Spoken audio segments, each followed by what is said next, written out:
process where you're in the journals, you're in the literature, and I'm hoping you're going to add to it. I'm hoping to write a paper on it, actually, following this presentation. It really has sparked my imagination, I suppose, to see where these different constructs fit.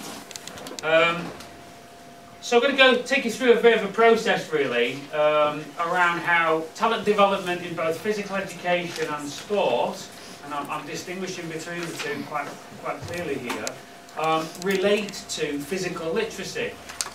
And these are three big players in our field at the moment. So a little bit of complex detail, particularly for physical literacy, because I suppose that's the one which is the new kid on the block. We need to know a little bit more about that. And then it is a talent group, so I'm kind of guessing you'll probably know a little bit more about talent, and particularly around modelling talent. And then at the end of it, we'll try and bring all that together and look at some of those relationships to set up the platform for a bit of a discussion. So that's who I am and where I'm from. I've only been at JMU for 6 months. I'm pretty much born and bred at the old Leeds Met University, which is now Leeds Beckett University, Carnegie, which is a really historical teacher training institution for physical education in England. So JMU is a new tag for me, a new team, and I'm flying a flag for them today. So that's where I'm from. Not only is this a new area of looking at these relationships, using relational analysis, i.e. looking at the relationship between a model and another model, it's really difficult to find some kind of theoretical framework for that as well. So I can look at, just come in, find a seat if you can. I can look at extract relationships, and there's some statistical, mathematical analysis of relationships being done, but nothing really at this stage either, so I haven't even got a theoretical framework to use for that, so I've had to make my own up. So I'm going to look at 4 pillars of relational exploration between 3 constructs. I'm going to tell you what those are in a second. That's right, keep coming in. Yeah, there's one chair there. You just have that one and then park down on a shelf or something. We're going to have a discussion and then a look at future practice and then a debate at the end, hopefully. I'm going to whisk through some of this, folks. I haven't put the references on this, and you'll be gutted about that, no doubt, because I know you've got some exams coming up and things. I haven't quite finished the references, and I don't like putting stuff in there. There's 2 or 3 I was questioning whether they were accurate or not from other journals I was reading. So I'm going to finish that off, and I will promise to send you that through in the next couple of days. I have bias. You'll have looked at researcher bias in the past, and I'm talking to a few different kind of people in the room, but I have bias. I'm bringing with me some baggage, okay, the way I look at things. So there's 3 areas of work that I've been involved in which will kind of influence the way that I'm looking at these different constructs. One is, probably about 12 years ago now, I set up what was known as Multi-Skills Academy on behalf of the Youth Sports Trust.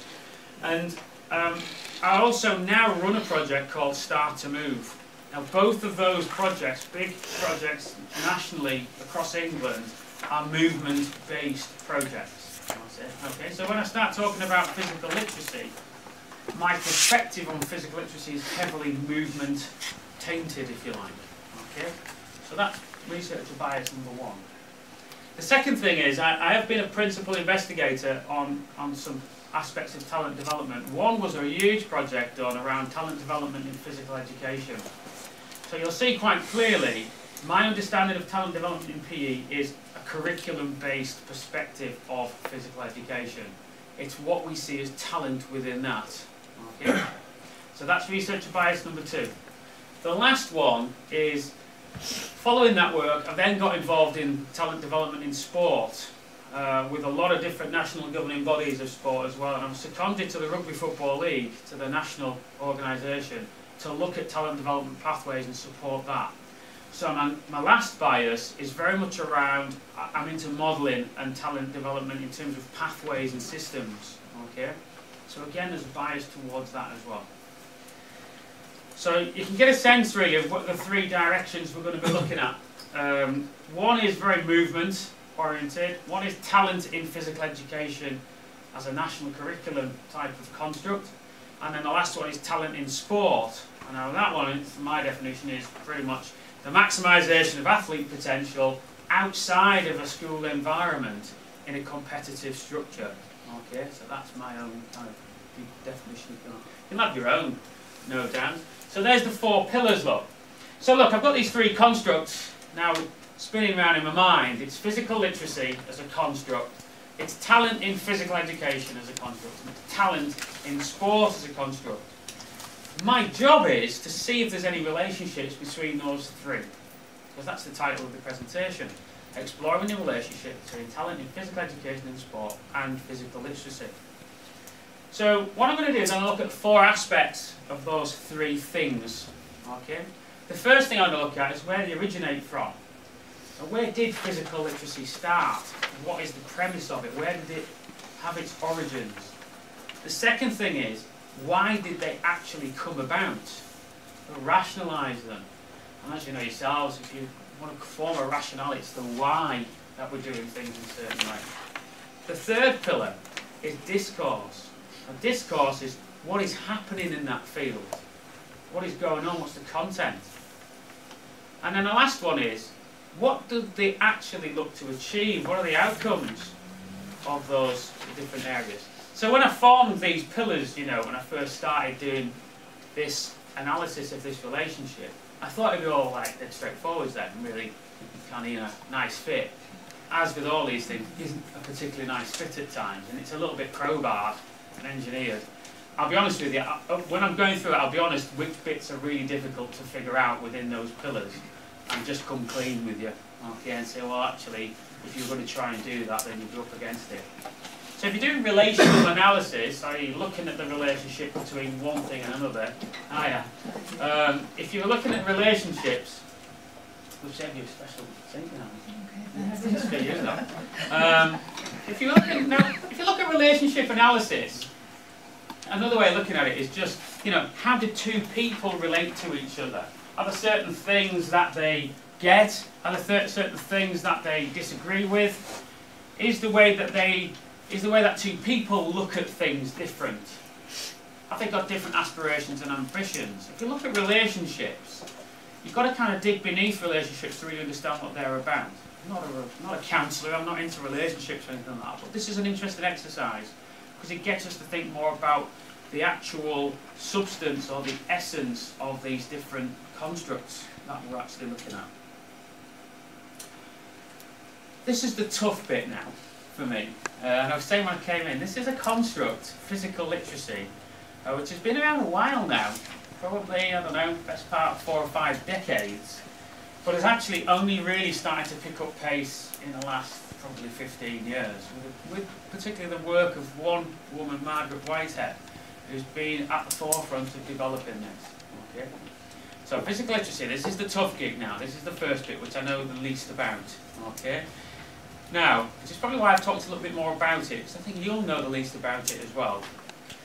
And in the talent development field, there's not a great deal of use of physical literacy as a construct. So let's have a little look. So there's 3 core philosophical underpinnings of physical literacy. It's monism, existentialism, and phenomenology. If you weren't asleep before that particular slide, you're heading in that direction, looking at some of those themes. Okay, it's philosophically entrenched as physical literacy. In its earlier conceptions, I don't think it was, but people talked about it in a variety of ways in the 60s and 70s, with existentialism and phenomenology at the forefront of what people's thinking was about movement at the time. And then Sports Council in 1990s kind of used it a little bit. I think it's the first time we've had a little bit of a better look at what physical literacy actually could be constructed around. I'm going to touch briefly on these concepts just to give you an understanding of what they actually mean and see what they mean in practice as well. The first one is monism. Okay? And monism basically is, it relates to the whole. It's an interconnected perspective. It's man as a form of motion.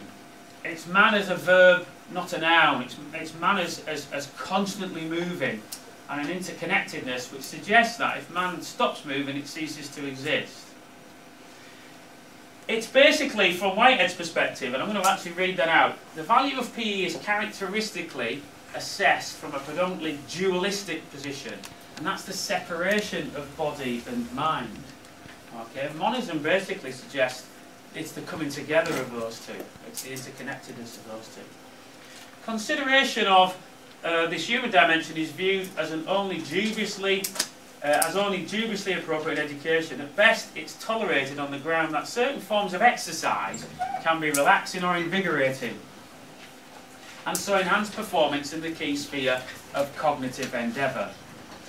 Now, in real terms, basically what it's saying, in the way that lots of schools look at physical activity now, or beginning to look more, particularly in terms of cognitive neuroscience, is that a more active child will perform better academically. Okay?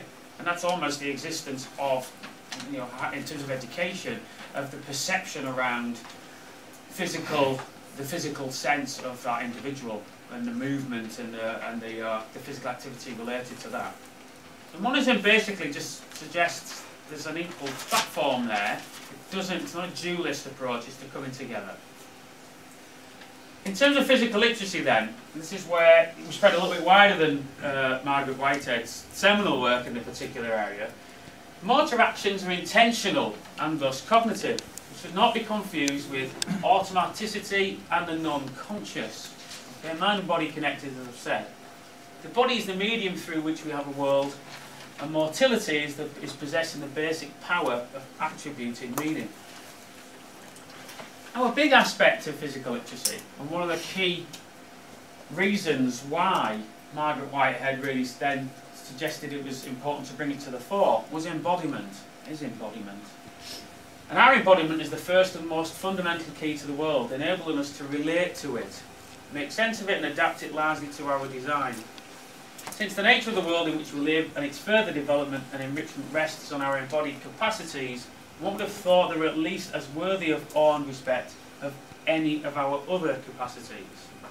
Capacities is an interesting bit here. So as I go through the different constructs, I'm just going to highlight some points for further debate. Okay, and one is the mention there of equal capacities. Okay, capacities, attributes, it'll be called different things as we go through. It's something enough to get your head around. So dualism and monism, okay, physical literacy relates to monism, okay, the interconnectedness of that. Existentialism then is also built in to our understanding of physical literacy. And it's the theory that emphasises the existence of the individual person as a free and responsible agent determining their own development through willful acts. Basically suggests that existence isn't existence unless there's some form of interaction of the person with that. And existentialists who champion the view that existence precedes essence, put simply means that humans create that individual being through interaction with the world they inhabit, or even inhibit at times as well, inhabit. So as Margaret Whitehead again, and a more recent reference there, I think what you've got really, folks, in essence, is you've got an evolutionary process of people's thoughts around physical literacy, and that's what we're tracking through a little bit now as well, is that it started, it was considered to be certain things, and as with all these things, they do evolve. We critique, we assess, we redesign our understanding of certain things, and then we re-inform the field to take things forwards. So as an updated mechanism then, to bring in a real recent definition of Margaret Whitehead's, you can see there where monism, existentialism and phenomenology all wrap in to giving us the real strong construct of what physical literacy is as a philosophical construct. Embodiment then is the appreciation of this interconnectedness of body and mind. It's the appreciation, the acceptance, the motivation to see it that way as well. So physical literacy can be described as the motivation, confidence, physical competence, knowledge and understanding to value and take responsibility for engagement in physical activities for life. Again, for life is an interesting aspect as well. There's a life course perspective on physical literacy.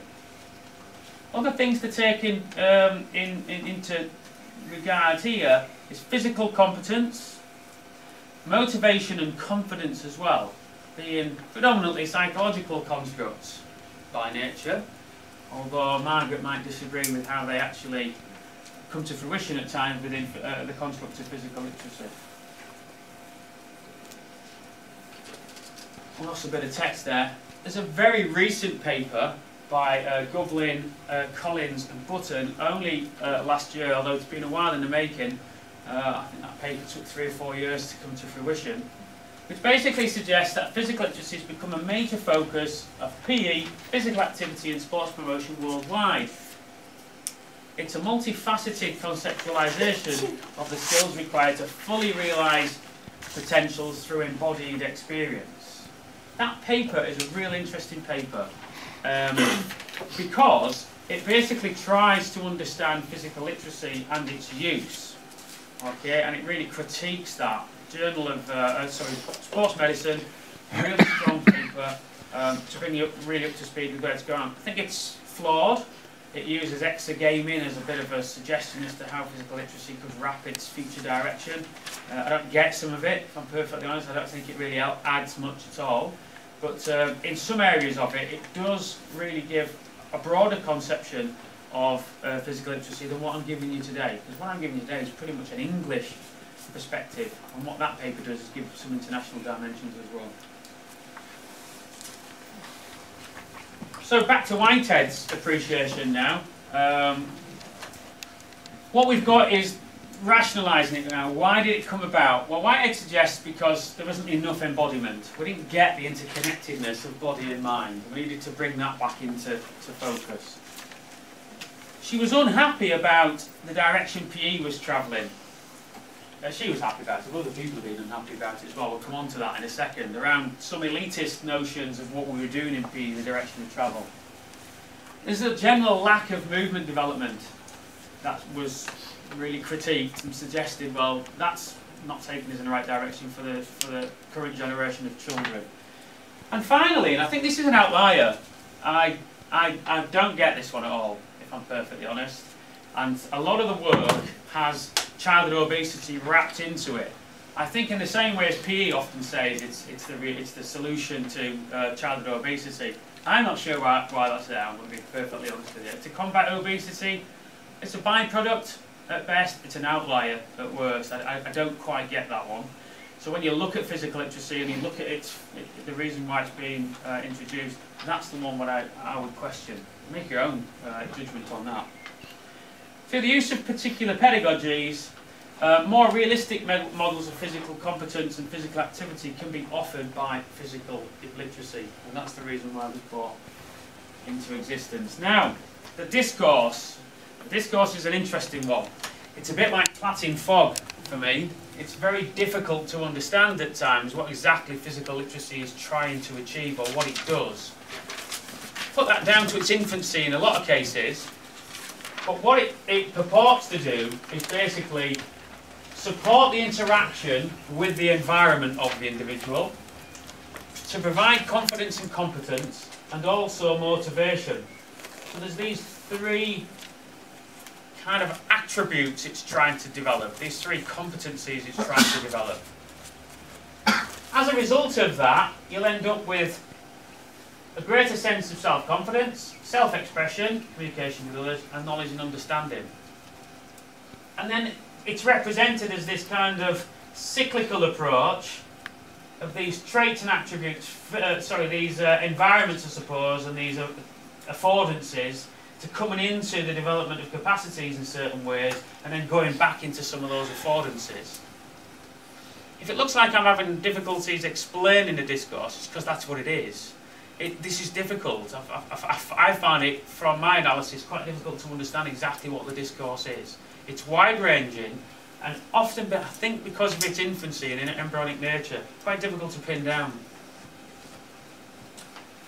While physical competence, I'm just going to pick out one of those things, because it says it's there to kind of support physical competence, the development of. While physical competence is a central attribute displayed by a physically literate individual, it must be remembered that attribute alone can never be the sole constituent of physical literacy. It couldn't be, could it? Because then you're back to dualism then, and just developing the body. So we've got to see it as part of a wider perspective. And one of those things is the development of confidence. So I've put some other references in there just to kind of explain. So Fox suggests the expression of physical competence must be accompanied by a positive attitude towards activity. You'll have seen that yourselves, you know, if anybody's working with children, okay, they can be physically competent as much as they like, particularly from a talent development perspective. When you start looking at the traits of talented athletes, they can be physically competent unless they're motivated in particular ways, and the coach can actually motivate them in particular ways as well to a certain extent. They're not going to fulfill that potential. So physically literate individuals are not only competent but also confident in respect of the movement potential with which they've been endowed.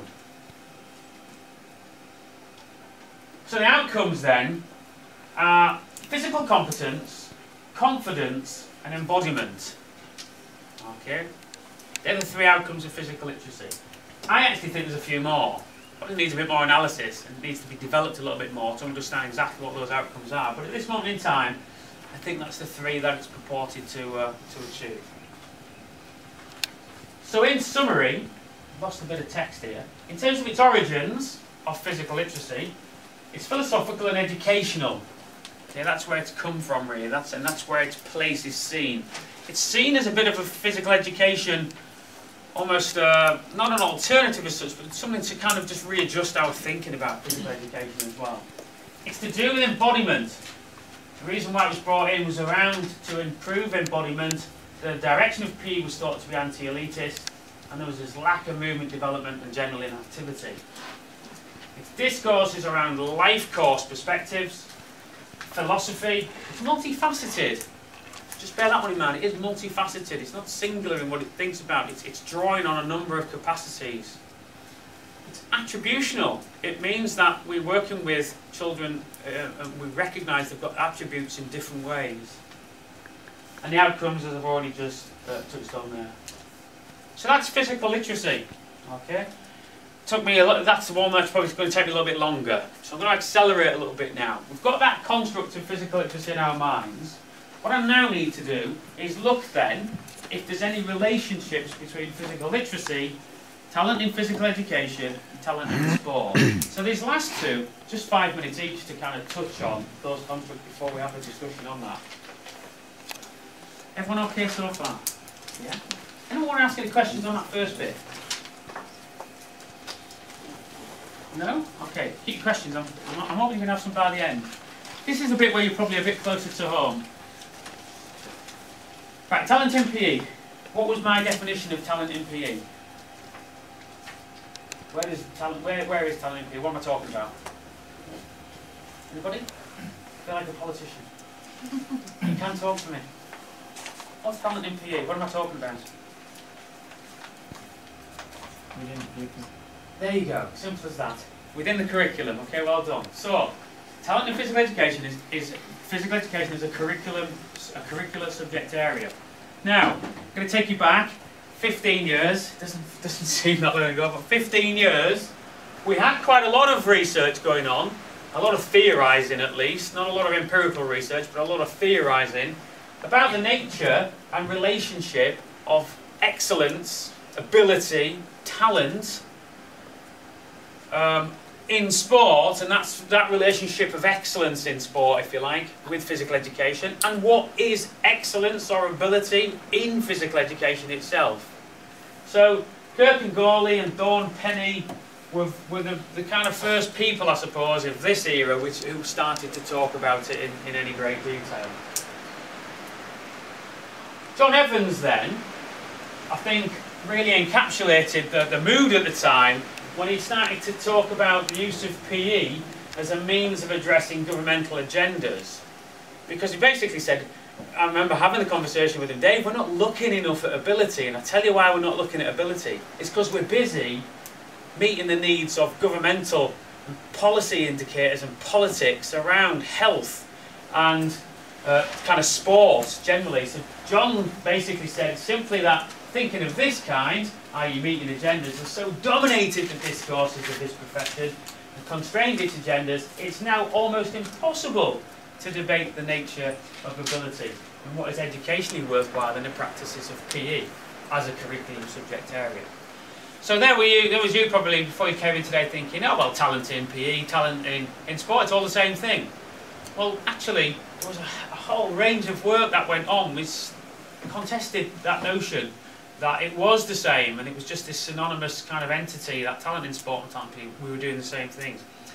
Right, okay, this is where it starts getting interesting, because luckily enough, I was right in the middle of developing that talent development strategy at the time for a governmental organisation. So myself and Richard Bailey went through a whole raft of work, from surveys to perceptions of teachers here, look, about some initiatives that were being brought in for PE, some presentations, books, chapters, journal articles and all sorts to try and get to the bottom of what it meant in terms of saying that we had talent in PE.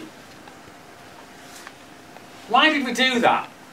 Why did we try to identify talent in PE? Well, basically, we wanted to redress this imbalance which was created where we felt that teachers were looking at talent in PE the same way as they were looking at talent in sport.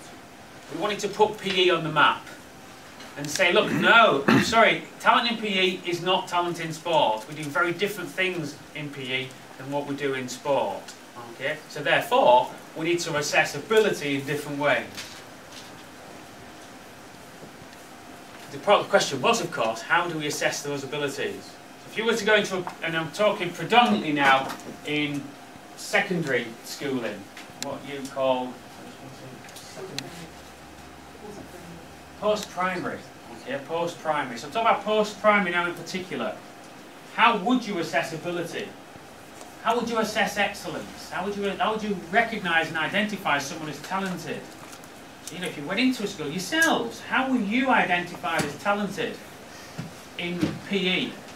If I was to bet my bottom dollar, it's going to be because you played sport at a representative level of some shape or form. Okay? Now that's what was being contested, and it continues to be contested. We needed to figure out how to do it, so we drew on some educational notions of talent. Okay? This one actually is being used in education and in sport. So this is Gagne's perspective and Van Rossum on this earlier iteration, later iteration should I say, about we have certain abilities, they do certain things, and then we kind of, these developmental processes which wrap into that. So ability and things going on. And look, chance. Right place, right time, right teacher, right parents, right genes, all the rest of it. Okay, a bit of chance going on there as well. But some would say genes and DNA isn't chance. You know, you can't pick your parents, unfortunately. That's what we came up with. So our model of talent development in physical education, look, we say there's multiplicative perspectives of talent. And it means you might have physical ability, cognitive, creative, intra and interpersonal. We say then, they go through these processes of identification, practice and provision. Talent ID, you've heard of that? Yeah? Talent development, you've heard of that? Well, we basically said, well, in physical education, they still go through that. There are some personal characteristics and environmental characteristics that are brought to bear there. Basically, the outcomes are slightly different. So remember, with our physical literacy outcomes, well, our outcomes are slightly different. From a talent in physical education perspective, this is what we came up with in 2006. Sport leadership, because you could become, if you're going to develop capabilities around some of those cognitive capabilities, and if it's related into some form of sports dimension, there's a chance that you're going to learn a lot about the sport and be able to impart that. And if you've got good inter and intrapersonal capabilities, which is some of those other dispositions we suggest, then you would do that. Another outcome is lifelong physical activity, but it's physical education. And educating children about the benefits of physical activity and physical education would suggest they may actually proceed that on, continue that through adult life. Our rewarding PE experience, the intrinsic benefit of just being in an environment where they feel as if they're progressing in relation to their understanding of Again, I suppose that physical dimension of what they're able to achieve. And finally then, yes, elite sport performance. But finally, elite sport performance. Not the only reason why you'd identify someone as talented in PE. Now, we did that work in 2006, and really then I left that field of expertise and kind of started drifting into some other areas of motor control and movement development. Other people have picked up on it though, and used a similar, well, not similar in fact, the same type of construct to look again. So this is a more recent paper, the limited acknowledgement of a range of abilities. So we said, PE teachers, don't use one thing to identify your talented children. Don't just use sport, use all these different abilities. And what this paper talks about then is this range of abilities. Students themselves, when asked about are they identified as having a range of abilities, no. And basically still tightly constructed around physical ability. So if they didn't have physical ability, they perceive themselves as being incapable of being successful. Okay? Not because they lack ability, but rather because their abilities are not recognised or transactable for high achievement grades in the field. So if they were a great coach, if they were very creative and could produce a fantastic kind of way of breaking down a defence in netball, for instance, and come up with some really creative and innovative ideas, that wasn't seen as a commodity or a currency in PE. Sufficed enough to say that they could become recognised as talented. One other one, the Manley Croston, did some work with PE teachers then, continued to predominantly utilise physical ability as a key indicator of talent. Some indication that it's widening, inconsistencies in PE teachers' definition of talent in PE and sport, where some are able to distinguish between the two and others are not. This is a concern for stakeholders and raises questions on the concept of clarity of talent in PE. So from the world of physical literacy, which is very much philosophically constructed, there are organisations there, myself presenting at the International Association later on in the year. There are organisations, but it's new, it's probably in its infancy. Talent in physical education, we've had a go at it, and people are now starting to kind of do more work around that. The summary then, I'm not going to go through that, I think you pretty much picked that up from what we've gone through. The final piece in the jigsaw puzzle is the one you're closest to home with. And I do really want to rattle through this because I want a good 20 minutes for discussion at the end. This is the final piece. So you've got physical literacy, talent in physical education. Okay, the last one's talent in sport. Now this is the easiest one. Okay, this has been around the longest. Remember, physical education as a national curriculum area of study in England has only been there since 1993. So in relative terms, that's recent. As a kind of subject area in schools, it's been there maybe, I don't know, 100 years in some form of formalised concept. Talent in sport has been around since the existence of humankind. There has always been some form of talent process in the survival instincts about befitting yourself against the best in another field, whether that's to hunt down that animal or then to throw the javelin further, or in kind of Greek times around competing in more kind of formalised forms of events. There's always been identification processes where man has pitched themselves against man. Okay, so this is something where historically there's a whole raft of understanding around talent development. Whether it was called that in those days or not, who knows? But now it is. In the modern era, there's certainly a more scientific focus on talent development, where sports science comes into it, and looking predominantly at physiological and physical aspects of performance. You're in the field, so you'll know what I'm talking about, where it's about performance analysis, it's about performance profiling, it's nutrition, it's diet, it's lifestyle, and the whole range of things. It's quite an established field. The way that it's been talked about now as well is slightly different. It's sequential and linear. So there's this developmental phase where the athlete will start here at some stage or other, will go through a series of developmental phases and be turned out the other side as a competent athlete. A few things have come onto the research picture relatively recently, and that's long-term modelling of athlete development. multifaceted perspectives. Oh, multifaceted perspectives, there we go again. And this interactionist perspective. So biological and environmental determinism has always been a big scrap in talent development. So it's basically people saying, no, you're born with it, or no, we can develop it. Okay, always a big fight, who's who, who's right. I think the general perception now is this interactionist perspective where it's a bit of both. Okay, in terms of biological and environmental determinism. I won't go into the range of literature to support that notion. I'll let you do that yourselves.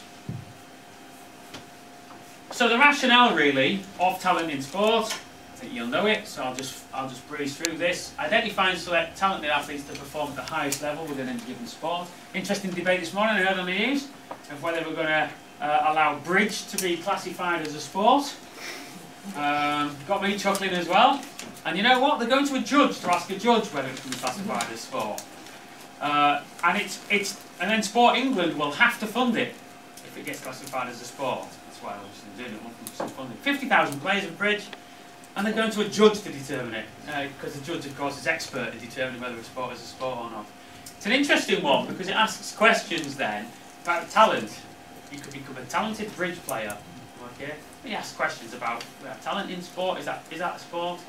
A slight aside, but an interesting one. Interesting to see where that finishes. Talent in sport really effectively supports the athlete through a series of development phases, like I've said, on a pathway. Okay. To make sure that systems and strategies support their talent development to the most. So when I was head of player performance at the Rugby League, my #1 job was, what can we do to maximise that child reaching that international player? Okay, and all the mess in between that, how can we sort that out to make that the most fluent transition through those processes? I'm going to put some stuff up here, but you're no doubt aware of it. I think one of the earlier seminal work was Bloom's model of talent development. Used musicians, chess players, swimmers, a range of different areas of expertise, and modelled it in a series of stages. Okay, probably know that. You'll also know that it's a real classic area of psychology. I'm not a sports psychologist by any means, but I tend to find myself looking a lot at the research in that area because it does tell us a really rich story about talent in a variety of ways. What this is a citational analysis of models for athlete development. It's a really nice paper. Okay, Brunner and John Cote's on there and a few other people. We're on there, look. That's our model in 2006 and how that's used to develop talent. Now, a range of other models worth a look if you haven't already looked at modelling. And I know you're kind of looking at modelling as part of your studies, so this is probably some good work for you.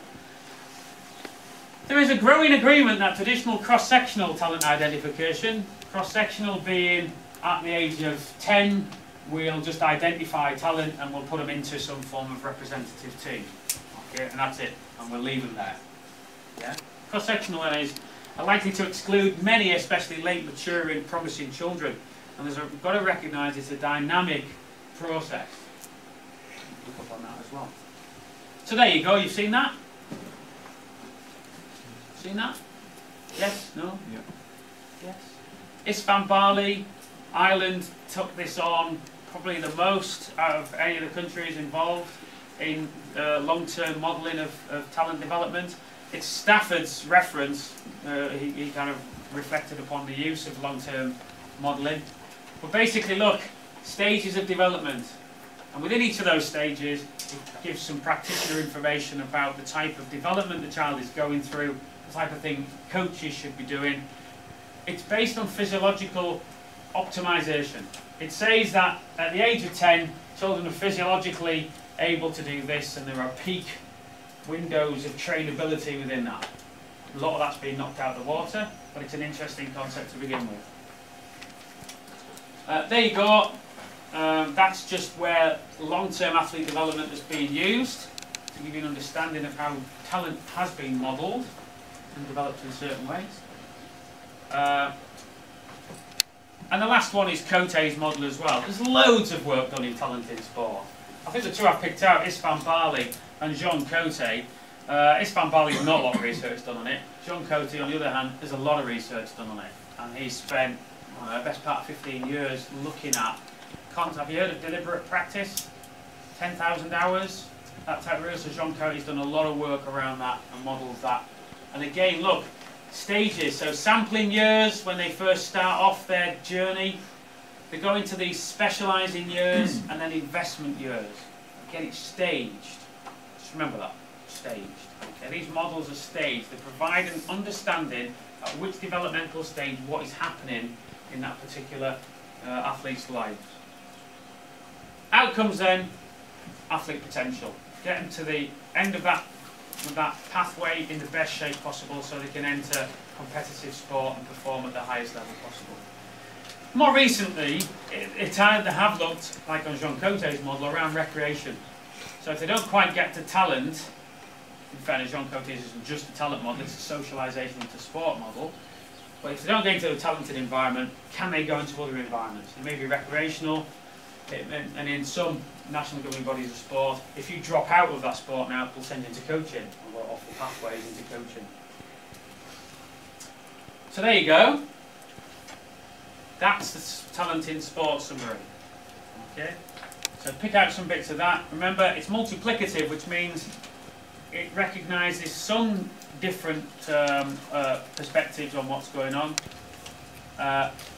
And then, obviously, it's looking at elite performance going forward. I just recognise and acknowledge a few people before I go on to the discussion rings. It's built around a lot of their work.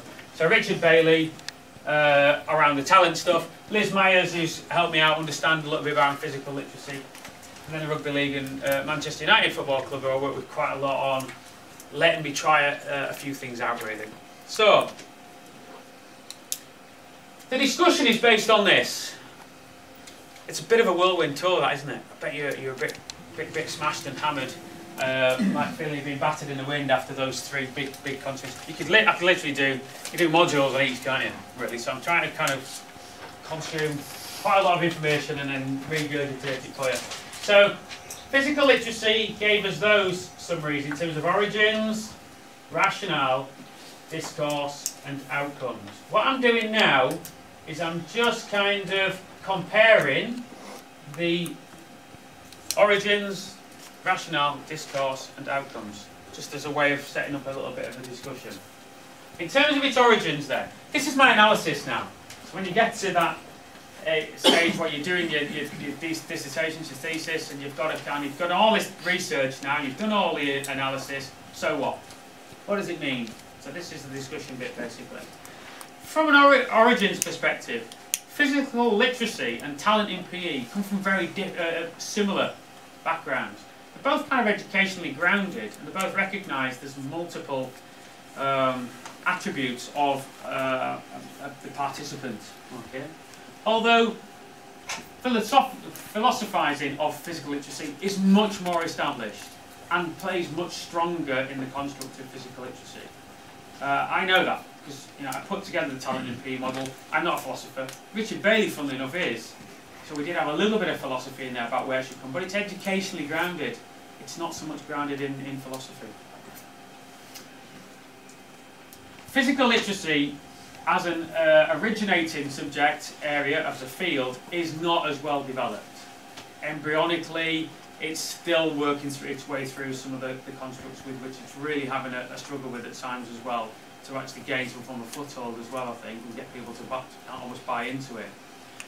So it's a bit unfair to look at relationships as, it's almost like comparing apples and pears with that sometimes, because it's not as evolved. The good thing about it, I think, is all of them relate to human endeavour, although talent in sport isn't particularly measured by an individual's ability. It won't deconstruct that mechanism of measuring ability as an individual. It'll construct it around outcomes within a particular sport, and competitive outcomes, and trophies, okay, or medals, as the case may be. In terms of the rationale, why have these three different constructs been brought into what we understand about them? Well, physical literacy is wide-ranging, and I've put often construed in isolation. Oh dear. Embodiment, just hopefully got enough. Embodiment is the #1 priority within physical literacy. And that's probably the one that is least well trodden. We know less about the use of embodiment as a construct within this field. So it requires the most explanation. Talent in PE is dominated by sport. So therefore it's closely related to talent in sport. And I bet you when you came in the door you wouldn't have guessed the fact that I was going to differentiate between those two. I would have imagined you'd have seen them as synonymous. Okay? So in terms of relationships, those two are quite close together as it is, even though we've presented a model which suggests slightly different. So therefore, physical literacy is going to seem a little bit left of field. Physical literacy, talent in PE and talent in sport are all related in which they recognise multifaceted nature of the athlete. Maybe less so in sport because physical competence dominates more so in that than it does in the others. Physical literacy and talent in PE are stronger from origin, but talent in sport being more, having evolved more. Yeah. In terms of a discourse then, relationship between the talent in sport and physical literacy in terms of a lifelong perspective. Did you notice in talent in sport it talks about a whole lifespan? In physical literacy it talks about, although it doesn't map out, a life course perspective. Talent in physical education talks about outcomes which relate to lifelong perspectives, but it's about the school years because it's a curriculum subject area. So there's less of a relationship in terms of life course perspectives between talent in PE and the other two than there is between talent in sport and physical literacy, which is good. That's the strength of physical literacy. It's got a life course perspective. As Margaret Whitehead says at the bottom here, look, quite recently, there are instances where physical literacy as a term is being used to describe fundamental movement skills. I've done that myself. Okay, Start to Move, which is a fundamental movement skills type of project, we call a physical literacy project. So there is this bit of a misconstruction about what physical literacy is. Physical fitness, or the ability to read a game, is also being used and called physical literacy. In terms of the outcomes, relationship between physical literacy and talent sport I've already talked about in terms of lifelong perspective. Physical literacy concentrates more on participant development and quality of life. Talent in PE and sport concentrates on tangible participant experiences. Access to the development of participant attributes. And that's, for me, the question really, and the problem. And I think it's probably already come through. So in terms of physical literacy, this is the point of our kind of debate which will start here and hopefully you'll take on into other environments, is there's a need for physical literacy to demonstrate sequential stages of development. If it's to really kind of look for interconnectedness between what it's trying to achieve and what talent in sport and talent in physical education are trying to achieve. That's a big if. Physical literacy as a field might be happy with where it's at. It may not want to put children into stages of development.